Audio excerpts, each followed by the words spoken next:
for taking a SEAL from that life, which is, for lack of a better word, it's institutionalized. It's like when you're in the teams, you just know one thing. Like, people talk to me about, because I ended up getting into a bunch of different industries when I got out. I didn't know anything about the civilian sector. Didn't know about it. Didn't care about it. Wasn't impressed by it.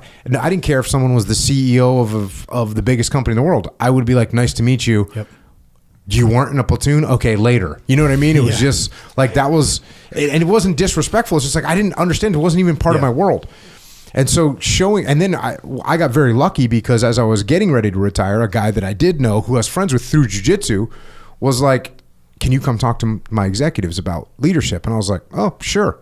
And I went and talked to him, and when I gave him the 4 principles of combat leadership: cover, move, simple, prioritize, execute, decentralized command. But when they started asking me questions, like literally the first question that I got asked, I was like, oh, well, it's because you're not doing this from a leadership perspective.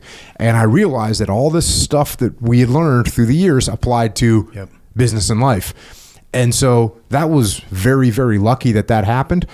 But now we have, you and Beyond the Brotherhood.org recognizing, okay, what type of SEAL do we have here? First of all, are they a good human? If they're a good, because, hey, you can be a good SEAL and be a bad human. Yep. We don't want them. You can be an okay SEAL and be a great human. Okay, we at least have potential.